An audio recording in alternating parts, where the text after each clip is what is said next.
The holographic display flickered in the command center of the Zephyrian dreadnought, showing a small blue planet rotating slowly in the void. Admiral Kextar's four eyes studied the tactical readout with practiced indifference. His scaled fingers drummed against the metallic surface of the command table, each tap echoing through the sterile bridge. "This is what the humans call home?" General Vorth clicked his mandibles in what passed for laughter among his species. The insectoid warrior's compound eyes gleamed with amusement as he examined the planetary scan. "Look at this mess. 70% water and the rest covered in these. What do they call them? Forests? Jungles, according to their primitive classifications," Admiral Kextar replied, his voice carrying the weight of absolute authority. Behind him, dozens of alien officers from across the galactic hegemony busied themselves with preparations for what they believed would be the shortest conquest in military history. Dense vegetation, high humidity, limited visibility, perfect terrain for hiding, terrible for any organized military response. The war room buzzed with the confident chatter of a dozen different species.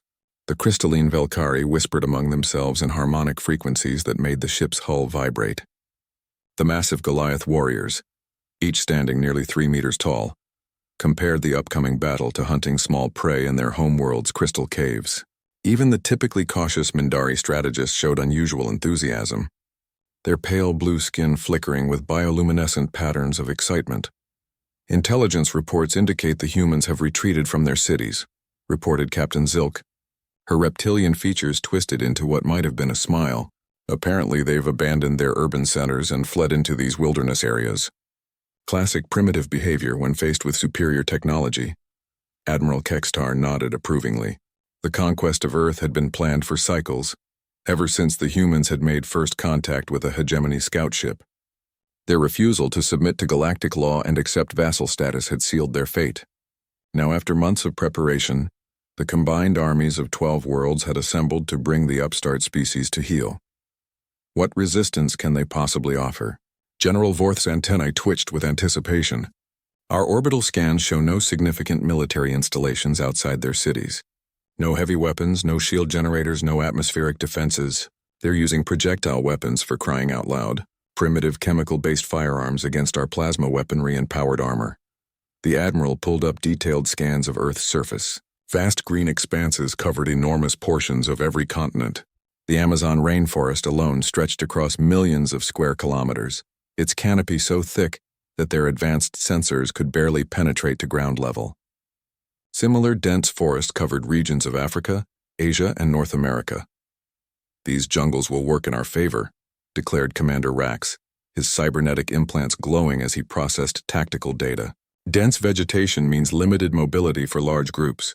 We can use our air superiority to flush them out section by section. Standard search and destroy protocols should clear each region within days. The terrain analysis is particularly encouraging," added Dr. Yaris, the expedition's xenobiologist. Her elongated skull pulsed with internal luminescence as she spoke. "High humidity will interfere with their primitive electronics. The dense canopy will prevent any coordinated communication between scattered groups. And the wildlife?" She paused, consulting her datapad. "Mostly harmless herbivores and small predators. Nothing that poses any threat to properly equipped soldiers." Admiral Kextar studied the faces of his senior staff. Every expression radiated confidence, from the stone-like features of the golem engineers to the constantly shifting biomask of the shapeling infiltration specialists. They had conquered dozens of worlds together, each campaign adding another star to the hegemony's ever-expanding dominion. "The humans have made a critical tactical error," he announced, his voice carrying to every corner of the command center.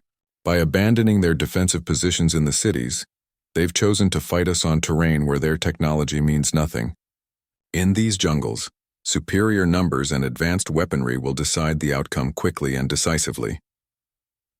The holographic display zoomed in on specific regions where human heat signatures had been detected. Scattered groups moved through the jungle canopy, seemingly without coordination or central command. To the alien commanders, it looked like the desperate flight of a broken people, seeking temporary shelter in the wilderness before inevitable capture. "Orbital bombardment could end this in hours," suggested General Vorth, though his tone indicated he knew this option had already been rejected. "Turn these green wastelands into glass and smoke." "Negative," Admiral Kextar replied firmly. "The Hegemony Council wants this planet intact. These jungles contain valuable biological resources, and the humans themselves are to be preserved for workforce integration. We take the planet with minimal environmental damage, capture the population, and establish proper governance. Standard occupation protocols." The assembled officers nodded in understanding. They had performed this dance before on dozens of worlds. Land overwhelming forces, crush any organized resistance, round up the survivors, and begin the long process of integration into galactic society. Usually, the entire process took less than a local year. "Landing zones have been selected," reported the navigation officer, highlighting dozens of clearings scattered across the jungle regions. "We'll establish forward bases in these open areas and advance systematically through the vegetation. Standard sweep patterns should account for any guerrilla tactics they might attempt." "What about their military?"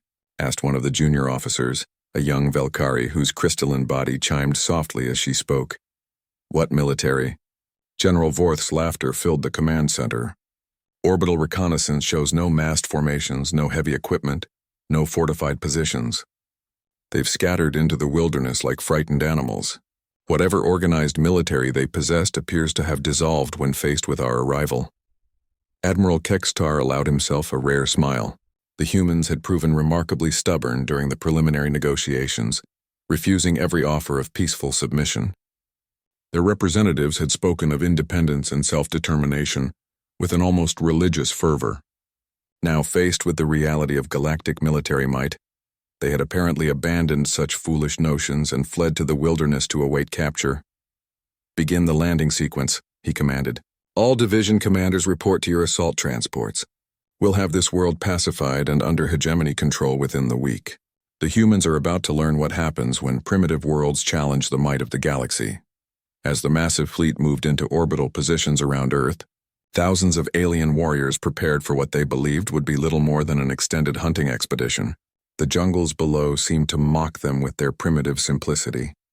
Dense green expanses that would soon witness the superior firepower and tactics of a dozen advanced civilizations. None of them noticed the subtle movements in the canopy below, or the way certain shadows seemed to shift independently of the wind. The assault transport's engines roared as it descended through Earth's atmosphere, carrying the first wave of hegemony forces toward their designated landing zone. Inside the cramped troop compartment, 47 alien soldiers from 6 different species checked their weapons and equipment one final time. The air recycling system struggled to accommodate the diverse atmospheric needs of the mixed unit, creating an uncomfortable cocktail of gases and humidity. Captain Xerix of the Velkari Crystal Corps adjusted his energy rifle's power settings while reviewing the mission parameters on his wrist display. His crystalline body refracted the transport's harsh lighting into prismatic patterns across the walls, a natural trait that had made his species excellent shock troopers on countless worlds. The landing zone was a natural clearing in what humans called the Congo Basin, a region their orbital scans had identified as containing significant human populations. 30 seconds to touchdown," announced the pilot over the transport's communication system. Through the reinforced viewports, the soldiers caught their first glimpse of Earth's infamous jungles. A solid green canopy stretched to every horizon, broken only by the occasional river winding through the vegetation like a silver snake. Sergeant Bronk, a massive Goliath warrior whose powered armor barely fit through the transport's hatches, laughed with deep, rumbling tones. "Look at all that green.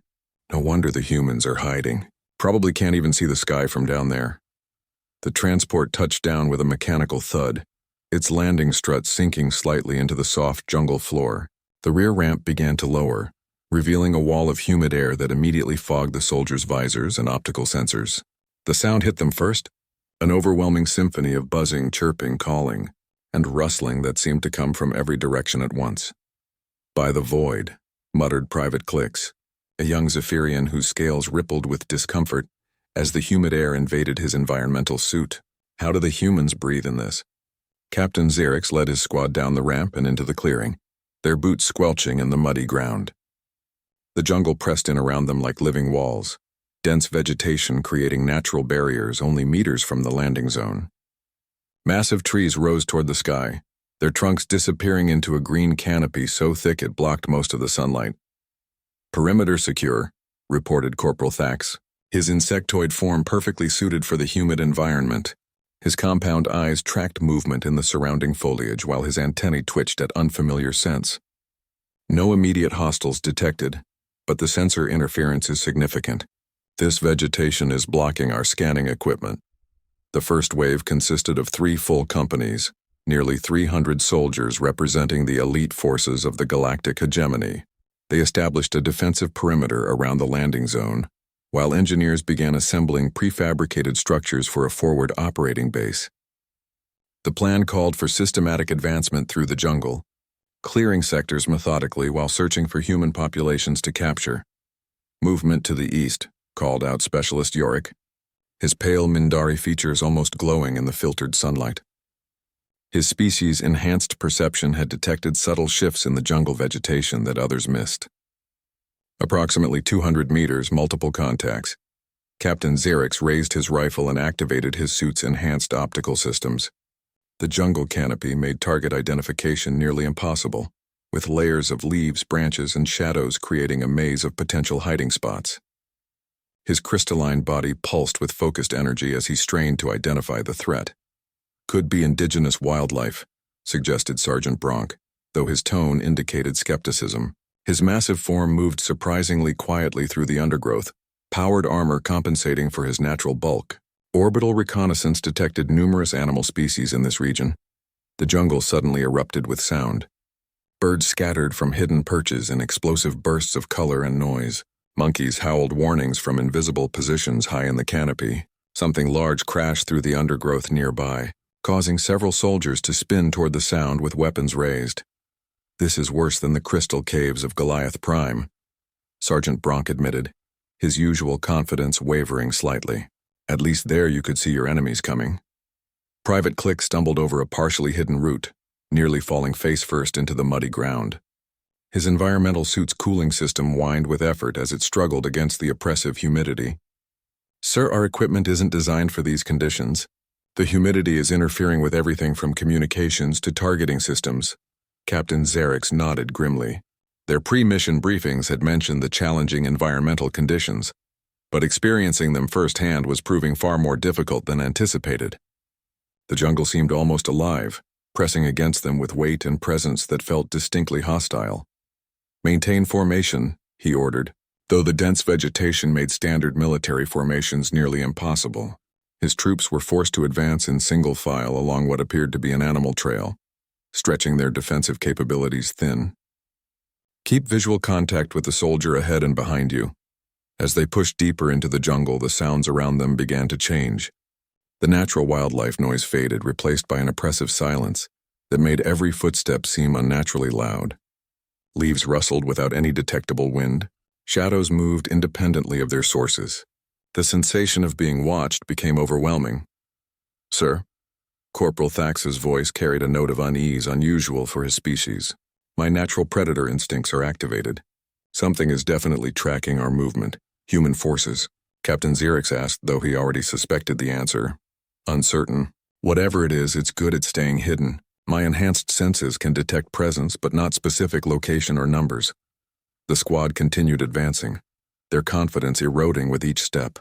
The jungle path seemed to wind endlessly deeper into the green maze, offering no clear sight lines or defensive positions.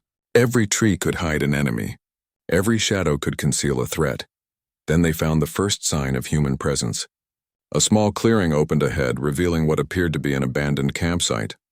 Scattered equipment lay partially concealed under camouflage netting, while cold fire pits indicated recent occupation. The aliens approached cautiously, weapons ready. They were here recently, reported Specialist Yorick, his enhanced senses analyzing residual traces. Multiple humans, possibly a dozen or more. They left within the last few hours. Probably fled when they detected our landing, Sergeant Bronk suggested, though his tone lacked conviction. Standard primitive response to superior technology. Captain Xerix studied the abandoned campsite with growing unease. The humans had left behind minimal equipment, taking everything of value. More disturbing was the complete absence of panic indicators. No scattered belongings, no signs of hasty retreat, no abandoned defensive positions. The camp had been evacuated with methodical precision. This doesn't look like a refugee camp, he observed. The organization, the concealment, the systematic withdrawal, these humans were operating with military discipline. A single leaf drifted down from the canopy above, landing silently at his feet. In the oppressive jungle silence, it seemed as loud as an explosion. Captain Xerix looked up toward the green ceiling far overhead, trying to penetrate the layers of vegetation with his enhanced optics. For just a moment, he thought he saw movement. A shadow that didn't match the surrounding foliage, a shape that seemed too regular to be natural. Then it was gone, leaving him to wonder if his imagination was playing tricks in the alien environment. "Sir?" Private Clix's voice cracked with barely controlled fear. "I think we're being watched." Captain Xerix couldn't argue with that assessment. Every instinct his species had developed over millions of years of evolution was screaming warnings. The jungle around them felt alive with hostile intelligence, patient and predatory. He activated his communication system to report back to the landing zone, but received only static in response. The dense vegetation was interfering with their signals, cutting them off from support and coordination. They were alone in the green hell, and something was definitely hunting them. Maria Santos adjusted her position on the thick branch 60 feet above the jungle floor, her ghillie suit blending perfectly with the moss and bark surrounding her. Through the scope of her modified rifle, she watched the alien patrol stumble through the undergrowth below, their advanced armor and weapons seeming almost comically inadequate for the environment they found themselves in. She had been tracking this particular squad for over 3 hours, moving silently through the canopy while they crashed through the jungle like drunken elephants. Her grandfather's voice echoed in her memory from childhood hunting trips in these very forests. "Patience, little jaguar. The jungle teaches those who listen and kills those who don't."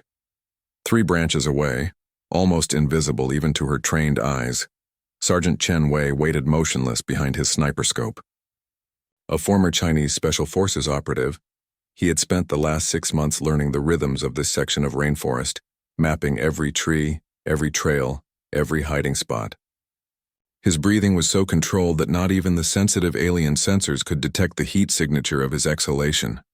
The aliens below were making every mistake possible. They bunched together in the narrow clearings, making perfect targets. They relied too heavily on their technology, which the humid environment was steadily degrading. Most importantly, they moved like invaders rather than predators, announcing their presence to everything within kilometers. Maria's earpiece crackled with the softest whisper of static, a prearranged signal from the dozen other human snipers scattered throughout this section of jungle. Each one was a master of their craft, recruited from special forces units, hunting guides, and indigenous communities across the globe. They had spent months preparing for this moment, learning to fight as the jungle fought, silently, patiently, and without mercy. The crystalline alien captain raised his weapon, scanning the canopy above with enhanced optics. Maria held perfectly still, knowing that movement meant death at this range. Her heartbeat slowed to match the rhythm of the forest around her, a technique learned from Kayapo hunters who could track jaguars through terrain just like this. Below, the alien soldiers were growing increasingly agitated. Their equipment was failing in the humid environment. Their communications were blocked by the dense vegetation, and their thermal sensors were overwhelmed by the countless warm-blooded creatures surrounding them. What should have been a simple patrol through inferior terrain was becoming a nightmare of technological failure and mounting paranoia.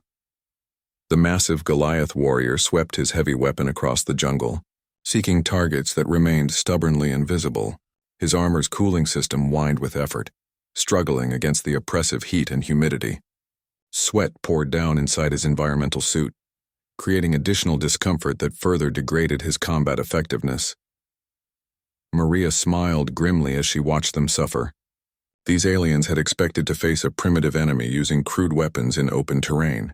Instead, they found themselves in an environment that neutralized every technological advantage they possessed, facing an enemy that had spent generations learning to kill efficiently in this exact type of terrain. Through her scope, she selected her target. The insectoid soldier with compound eyes was clearly the squad's sensor specialist, his antennae twitching as he tried to detect threats in the overwhelming biological noise of the jungle. Take out their eyes first, then their communications, then their heaviest weapons. Standard sniper doctrine adapted for alien physiology. The shot had to be perfect, Too high and the projectile would be deflected by thick branches. Too low and she might hit the alien's armor instead of penetrating the weak spots her intelligence teams had identified. The wind was minimal at this level, but she had to account for humidity affecting her bullet's trajectory. Maria's finger began to tighten on the trigger when the jungle exploded into chaos. Sergeant Chen's rifle spoke first, a barely audible cough that sent a specialized round through the eye of the alien captain. The crystalline being's head shattered like expensive glass, spraying prismatic fragments across the jungle floor. Before his body hit the ground, 8 other muzzle flashes flickered from concealed positions throughout the canopy.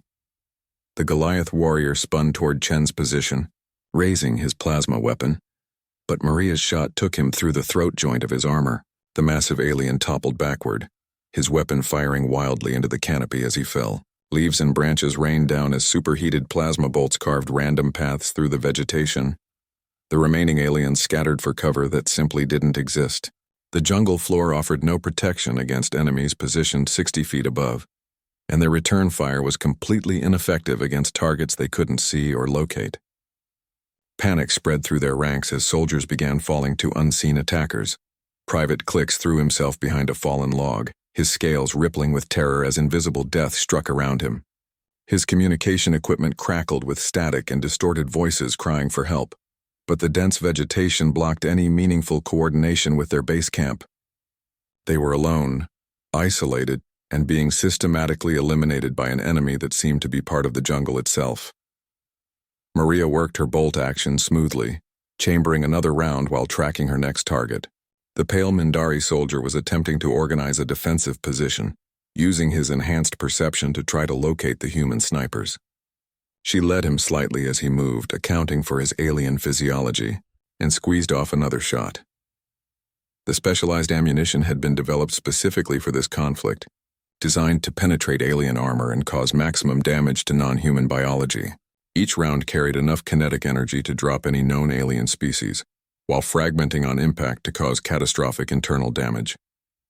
In less than 4 minutes, the entire alien patrol was eliminated. The jungle floor was littered with the bodies of soldiers from 6 different species, their advanced weapons and armor useless against an enemy that had turned the environment itself into a weapon.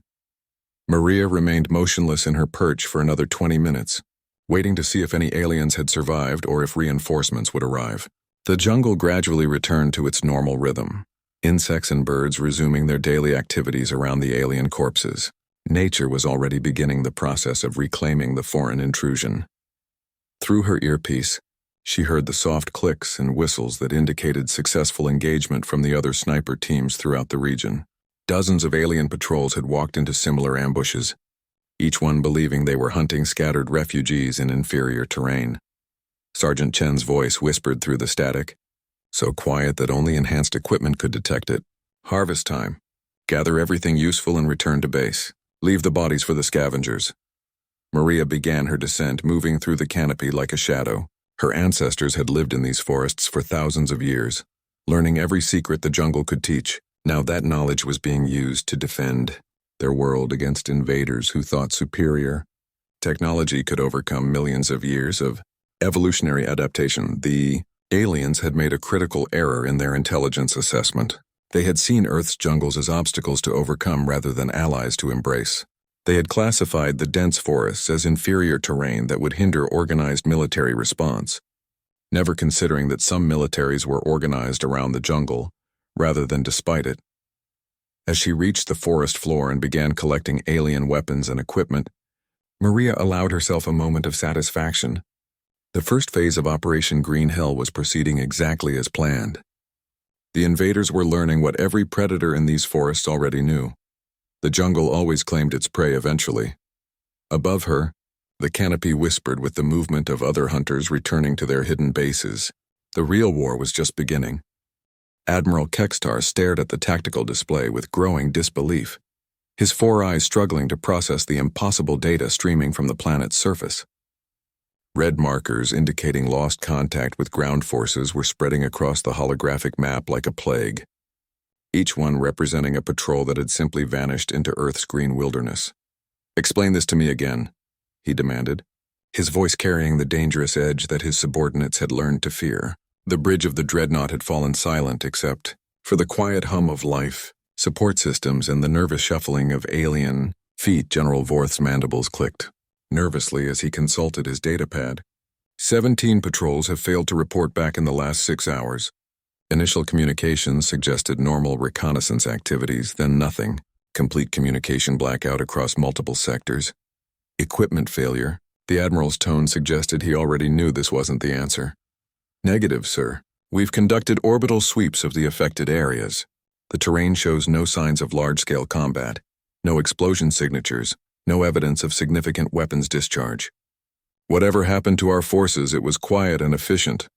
Commander Rack stepped forward, his cybernetic implants flickering as he processed real-time data from the planet's surface. I've analyzed the last transmitted coordinates from each missing patrol. They were advancing along predictable paths through areas our intelligence classified as containing minimal human populations. Standard search and destroy protocols. Admiral Kextar's scales rippled with frustrated anger. Nearly 400 elite soldiers had disappeared into Earth's jungles without a trace, leaving behind only silence and unanswered questions. His forces controlled orbital space completely, possessed overwhelming technological superiority, and faced an enemy that should have been incapable of organized resistance. What about thermal imaging, motion detectors, enhanced scanning protocols? The Admiral was grasping for explanations that made sense within his understanding of warfare. Dr. Yaris, the expedition's xenobiologist, cleared her throat nervously before speaking. Sir, our thermal imaging is being severely compromised by the jungle environment. The dense vegetation creates multiple heat signature layers, from the sun-warmed canopy down to the cooler forest floor. Add in the countless warm-blooded animal species, and identifying human heat signatures becomes nearly impossible. Then use different sensors, he snapped. Metal detectors for their weapons, electromagnetic scanners for their communications equipment, chemical analysis for their metabolic byproducts. We've tried, sir, Commander Rax replied carefully. The jungle appears to be naturally rich in metallic deposits, creating false positives throughout our scanning grid.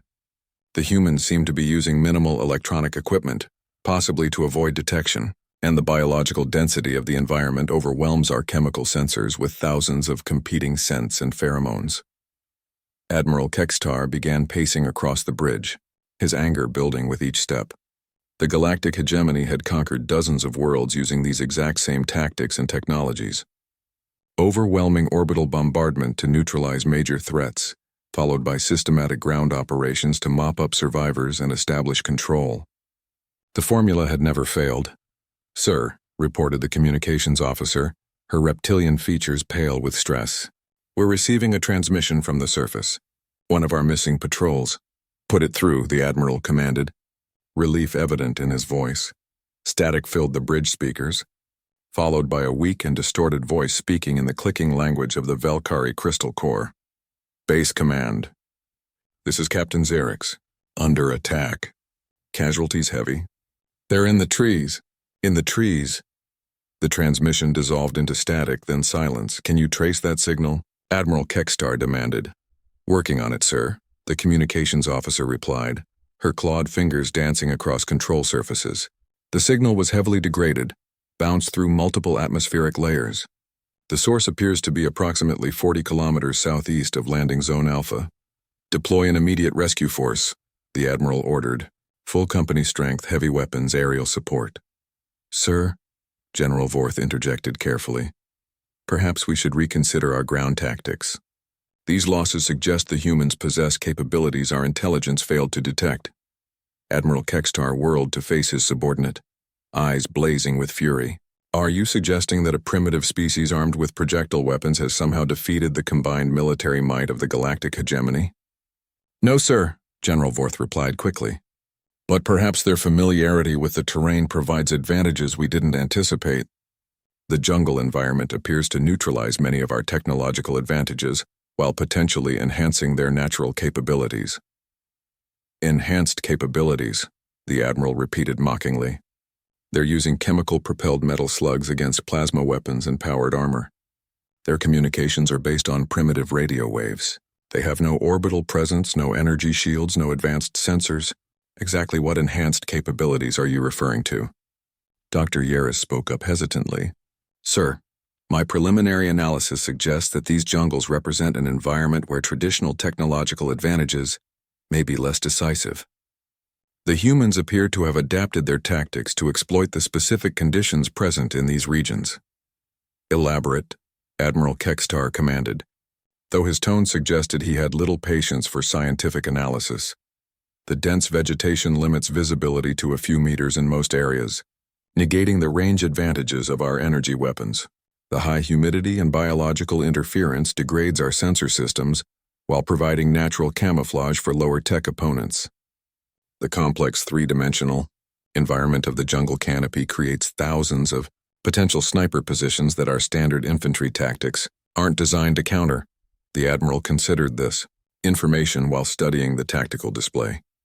The red zones indicating lost contact were clustered around the densest jungle regions, while areas with more open terrain showed successful patrol operations and secured perimeters. If the jungle provides such advantages to the humans, he said slowly, then we eliminate the jungle. Orbital bombardment can turn these green wastelands into glass and ash within hours. Sir, Commander Rax interrupted carefully, the Hegemony Council specifically ordered minimal environmental damage. These jungles contain valuable biological resources that are to be preserved for exploitation after conquest. Admiral Kekstar's frustration reached a breaking point.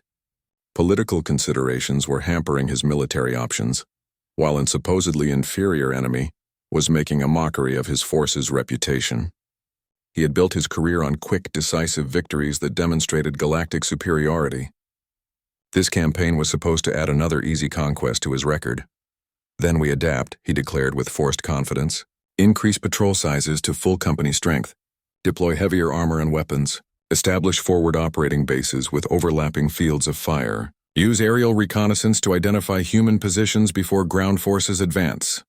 Sir, the communications officer called out urgently. I'm receiving multiple distress signals from the surface. Our rescue force is reporting contact with hostile forces. Admiral Kekstar rushed to the communications station, grabbing the headset to monitor the transmissions directly. What he heard made his blood run cold. The rescue force was being systematically torn apart by an enemy they couldn't see, couldn't locate, and couldn't effectively engage. Their heavy weapons were useless against targets hidden in the jungle canopy. Their armor provided no protection against precisely placed shots from unknown positions. Their aerial support was being neutralized by surface-to-air fire from concealed positions. In less than 20 minutes, an entire company of elite hegemony soldiers had been reduced to scattered survivors, desperately calling for extraction. The jungle had swallowed them as efficiently as it had consumed the original patrols.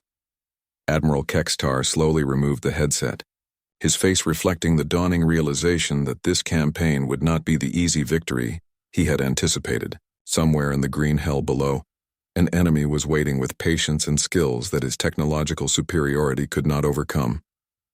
The humans were proving far more dangerous than anyone had imagined. Captain Jackson Reeves moved through the jungle canopy like a shadow given form, his bare feet finding purchase on branches that would have seemed impossibly narrow to an outside observer. Behind him, 12 other members of his reconnaissance team flowed through the green maze with equal silence, each one a master of the ancient art of moving unseen through hostile terrain. 50 feet below, an alien patrol of 30 soldiers crashed through the undergrowth with all the subtlety of a freight train. Their powered armor glowed with thermal emissions that Reeves could see clearly through his passive night vision equipment.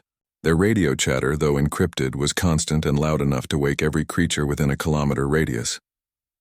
Reeves had been tracking this particular unit for 6 hours, watching them make every possible mistake in jungle warfare. They bunched together in kill zones, followed predictable paths, and relied entirely on technology that the humid environment was steadily degrading. Most importantly, they never looked up. Through hand signals invisible to anyone not trained in their use, Reeves communicated with his team spread throughout the surrounding trees. Each sniper had selected targets based on threat assessment and tactical importance. The alien with the heavy plasma weapon got priority, followed by their communications specialist and the soldier operating what appeared to be scanning equipment. The plan was simple, elegant, and had been proven effective in 17 previous engagements over the past week. Let the aliens exhaust themselves fighting the jungle, while human teams maintained constant surveillance from positions the invaders couldn't detect or reach. When the moment was right, eliminate the entire patrol in less than 30 seconds and vanish back into the green maze before reinforcements could arrive. Reeves raised his modified rifle, chambering one of the specially designed rounds that his technical team had developed for alien physiology. The projectile was designed to penetrate their armor at weak points while fragmenting inside to cause maximum internal damage. Each round represented months of intelligence gathering about alien anatomy and equipment specifications. Below, the alien patrol had stopped in a small clearing, their leader apparently trying to establish communication with their orbital command. The dense jungle canopy was blocking their signals, leaving them isolated and vulnerable. Their frustration was evident even to human observers, as alien voices rose in what sounded like arguments about direction and tactics. The lead alien, a crystalline being whose body refracted the filtered sunlight into prismatic patterns, gestured angrily at the surrounding vegetation. His translated words, picked up by sensitive listening equipment, revealed his growing desperation. "Command, this is Patrol 7. We are experiencing complete communication failure in this sector. Request immediate extraction and orbital navigation assistance. The terrain is proving more challenging than anticipated." Static answered his transmission. The jungle was doing what it had done for millions of years, swallowing sounds and signals until only silence remained. Reeves smiled grimly as he watched the aliens realize their technological superiority meant nothing in an environment that hadn't changed since before their species had learned to make fire. The moment came when the alien patrol leader made a critical tactical error.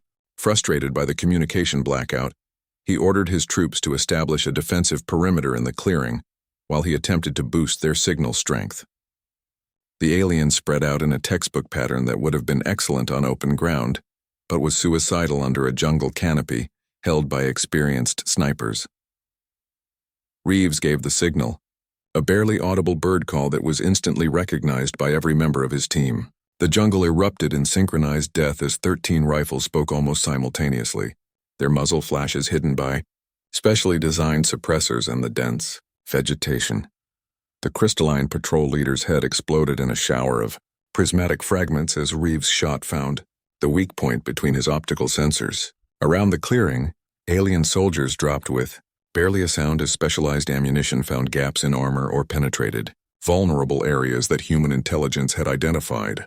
Through careful analysis of captured equipment, the massive Goliath warrior at the rear of the formation spun toward the sound of gunfire, his heavy weapon tracking for targets he couldn't see. Sarah Murphy, a former Marine sniper positioned 40 meters to his left, put 2 rounds through his throat seal before he could bring his plasma cannon to bear. The weapon discharged harmlessly into the canopy as he fell, superheating leaves and branches in a display of destructive power that accomplished nothing. In less than 20 seconds, the entire alien patrol was eliminated without a single human casualty. The clearing fell silent except for the natural sounds of the jungle returning to normal. Birds resumed singing, insects continued their constant humming, and somewhere in the distance a howler monkey called to his troop. Reeves waited 5 full minutes before signaling for recovery operations to begin. This was the dangerous part, when his team had to descend from their elevated positions to gather intelligence and useful equipment from the alien corpses. If reinforcements arrived during this phase, the humans would be vulnerable on the jungle floor. But no reinforcements came. The aliens' communication blackout was complete, their orbital command had no idea what had happened to the patrol, and the jungle canopy concealed all evidence of the brief engagement. To orbital scanners, the clearing would appear empty, except for normal jungle wildlife going about their daily activities. As his team worked quickly to strip useful equipment from the alien bodies, Reeves reflected on how completely the invaders had misunderstood the nature of the conflict they had initiated. They expected to fight a conventional war against an inferior enemy using superior technology on disadvantageous terrain. Instead, they had walked into a hunting ground controlled by predators who had spent generations learning to kill efficiently in this exact environment. The aliens possessed weapons that could level cities and sensors that could track targets from orbit, but none of that mattered when faced with enemies who could move through the jungle like ghosts and shoot with precision that made their technology irrelevant. Every technological advantage the invaders possessed was being neutralized by an environment they didn't understand and tactics they couldn't counter. Maria Santos dropped silently from her perch 60 feet above, landing next to Reeves with barely a sound. Her ghillie suit was so perfectly matched to the surrounding vegetation that she seemed to materialize from the jungle itself. In her hands was an alien energy weapon that she had learned to operate through trial and error. 17 confirmed kills in this sector today, she reported quietly. Chen's team got another full platoon about 2 clicks south. Rodriguez says the aliens are starting to bunch their patrols larger, but it just makes them easier targets. Reeves nodded as he examined the alien communication equipment his team was collecting. Each piece of captured technology was invaluable intelligence that helped them understand enemy capabilities and identify new vulnerabilities. The aliens' reliance on advanced systems was becoming their greatest weakness in an environment that systematically degraded those systems. Command wants us to move deeper into their operational area, Maria continued. Intelligence suggests they're trying to establish a permanent base about 10 clicks northeast, something with heavy fortifications and air support. Let them try, Reeves replied with quiet confidence. Every base needs supply lines, communication links, and patrol routes. The deeper they push into the jungle, the more extended and vulnerable those lines become. His team finished their collection operations and began fading back into the green canopy like smoke. Within minutes, the clearing was empty except for alien corpses that would soon be claimed by the jungle's relentless cycle of death and renewal. By tomorrow, scavengers and decomposition would have eliminated most evidence of what had occurred. As they moved through the canopy toward their next objective, Reeves allowed himself a moment of satisfaction. The aliens had come to Earth expecting to face a primitive enemy, using inferior weapons in disadvantageous terrain. They were discovering instead that some primitives had spent thousands of years learning to be very good at killing in environments their advanced technology couldn't master. The jungle was teaching the invaders its oldest lesson. Evolution always favored the perfectly adapted over the merely powerful. And humanity had spent millions of years adapting to be the most efficient predators their world had ever produced. The hunt was just beginning. Admiral Kextar stood before the Galactic Hegemony Council via holographic transmission, his 4 eyes reflecting the cold light of stars as he delivered the most humiliating report in his distinguished military career. Behind him, the view screens of his flagship showed the green world of Earth rotating peacefully, its surface concealing the tactical disaster that had shattered his forces and his reputation. Honored counselors, he began, his voice carefully controlled despite the rage and embarrassment burning in his chest. I must report the complete failure of our ground operations on the 3rd planet of this system. Our terrestrial forces have been effectively neutralized by indigenous resistance operating from jungle terrain. The holographic figures of 12 different species listened in stunned silence as Admiral Kextar detailed the systematic destruction of what should have been an overwhelming military advantage. 3 full divisions of elite hegemony forces had been reduced to scattered survivors hiding in improvised defensive positions while an enemy they couldn't see or effectively engage picked them apart with weapons that belonged in a museum. Counselor Thex, a crystalline being whose faceted surface reflected the chamber's ceremonial lighting, spoke first. Admiral, are you suggesting that a pre-spaceflight civilization has defeated the combined military might of the galactic hegemony? Not defeated, Admiral Kextar replied carefully, though the distinction felt meaningless given the reality of his situation. Neutralized. The humans have demonstrated an ability to operate effectively in terrain that negates our technological advantages while exploiting weaknesses in our tactical doctrine that we didn't know existed.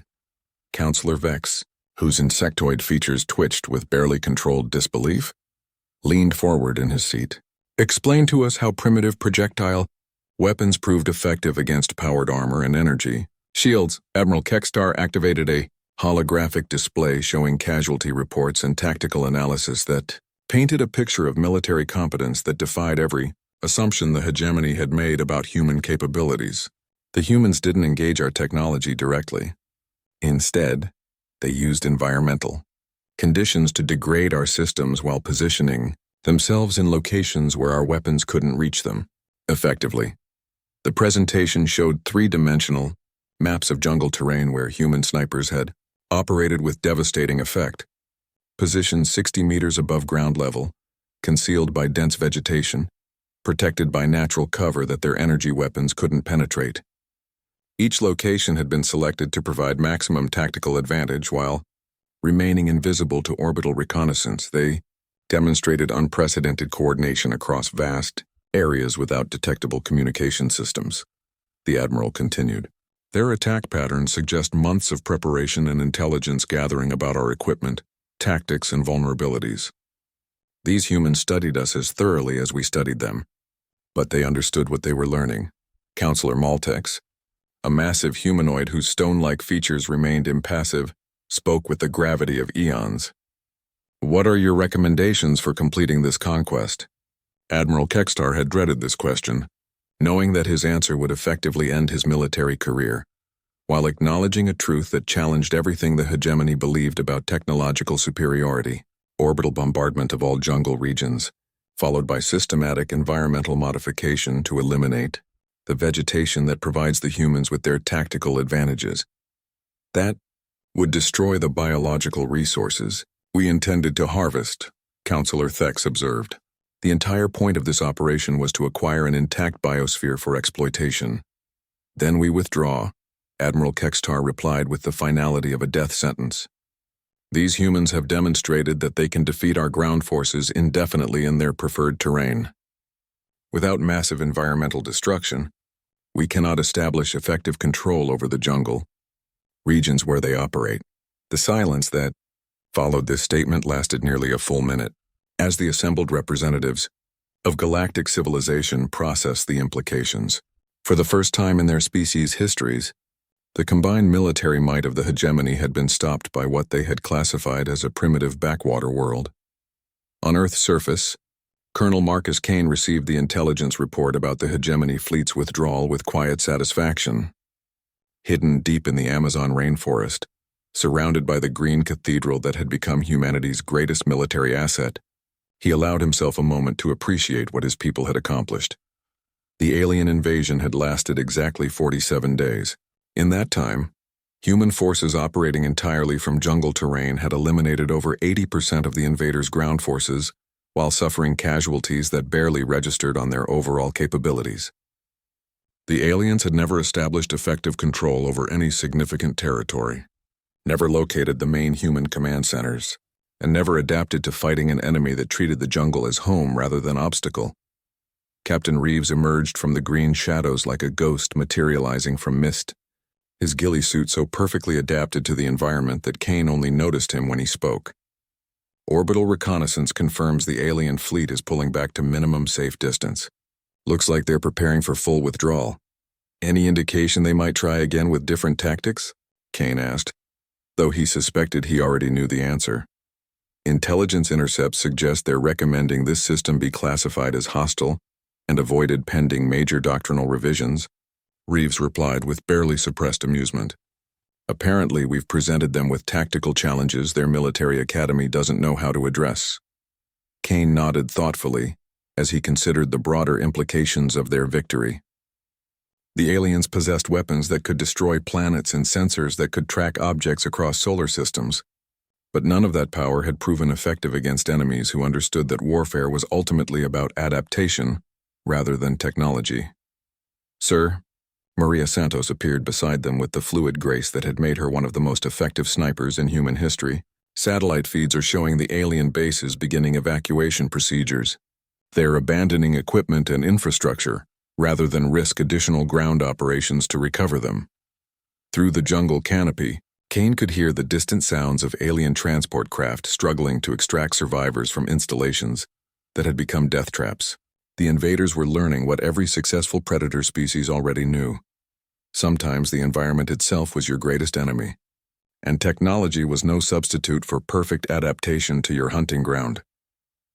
3 months later, the alien fleet departed, Earth's solar system carrying survivors who would spend the rest of their lives trying to explain how a primitive species had defeated the most advanced military force in galactic history.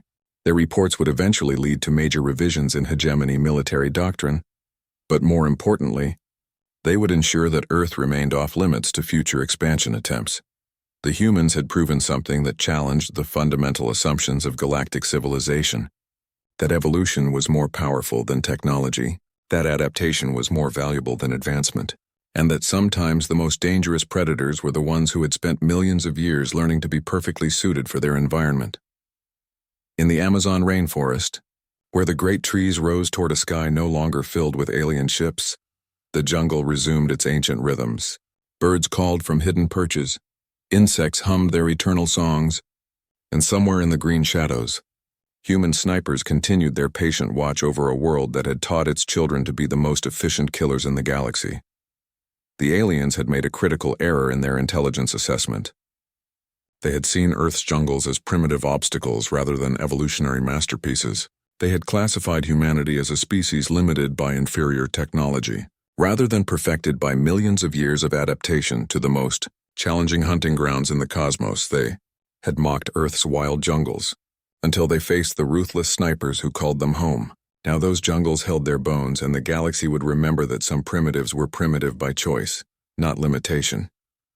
The hunt was over. Humanity had won by being exactly what evolution had made them, the perfect predators for their perfect hunting ground.